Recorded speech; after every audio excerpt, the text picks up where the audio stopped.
एक अच्छी शुरुआत जल के सफाई को लेकर के पिछले जैसा अभी बताया गया 1.5-2 वर्षों से चल रही, काफी कुछ सफलता भी मिली है। आप सबके ध्यान में है कि इस वर्ष बजट में डल और नगीन लेक के डेवलपमेंट और कंजर्वेशन के लिए 373 करोड़ रुपए का प्राविधान किया गया है।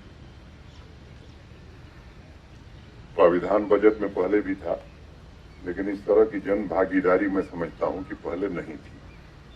जो एक नई पहल श्रीनगर के निवासियों ने या पर्यावरण प्रेमियों ने प्रशासन के साथ मिलकर के प्रारंभ किया है और ये अभियान सफल हो, ये इसमें बहुत सारे लोगों का योगदान भी है।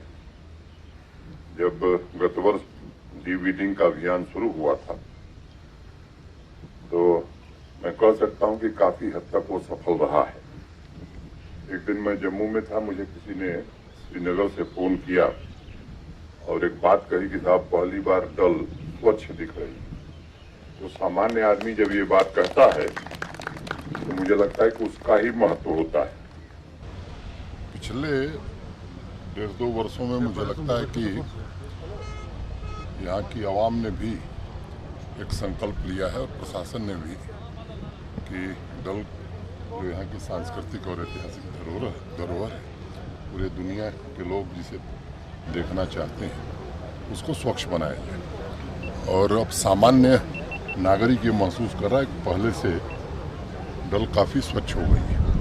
बजट में भी पर्याप्त प्रावधान किए गए हैं 336 करोड़ रुपए का। और पहले भी पैसा आया, लेकिन मुझे लगता है कि इस तरह का सदुपयोग नहीं हुआ। अब स्पष्ट रूप से देखने से भी लगता है कि डल काफ़ी बेहतर हो गई और मैं उम्मीद करता हूँ कि जिस तरह से प्रयत्न प्रारंभ हुआ है, आने वाले दिनों में जैसे डल पहले थी अब 4 चिनार दिखाई पड़ रहा है, आने वाले दिनों में और बेहतर होगा। और डीबीटी मोड में जो प्रशासन ने सीधे सफाई करने वालों को पैसा ट्रांसफर किया, उससे उनके आर्थिक जीवन में भी बड़ा बदलाव आया, सामाजिक जीवन में भी बड़ा बदलाव। वो स्वेच्छा से स्वतः आकर के इस काम को कर रहे हैं और प्रशासन सहयोगी की भूमिका में आज खड़ा हो गया है और आवाम भी पूरी तरह से मैं कह सकता हूँ संकल्पबद्ध हो गई। आपको लगता है हिंदुस्तान के कई राज्यों में बहुत सारी ऐसी झीलें हैं जो मशहूर है, लेकिन डल एक ऐसी एसेट है हमारी जिसको इंट्रोडक्शन की ज़रूरत नहीं है, साफ़ हो रही है, डेवलप हो रही है, लेकिन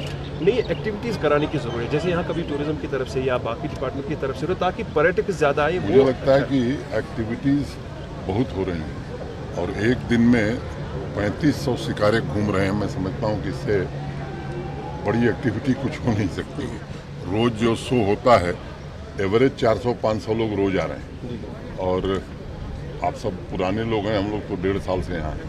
कितनी फ्लाइट पहले चलती थी और अब कितनी वृद्धि हो गई और श्रीनगर आने के लिए टिकट प्राप्त करना 2-3 दिन में किसी के लिए मुश्किल हो रहा है। साथ में होटल में जगह नहीं मिल रही है, तो आज हम सब लोग विचार ये कर रहे हैं कि नए होटल जल्दी से जल्दी जामें। तो मैं समझता हूँ कि ये गोल्डन पीरियड जम्मू कश्मीर का है जिसमें सारे रिकॉर्ड टूट गए हैं। 15-20 साल के 80 लाख से ज़्यादा टूरिस्ट पिछले कुछ महीनों में आए हैं। मैं समझता हूँ इससे निश्चित रूप से प्रॉस्पेरिटी भी आई है, शांति स्थापित करने में भी लोगों को मदद मिल रही है।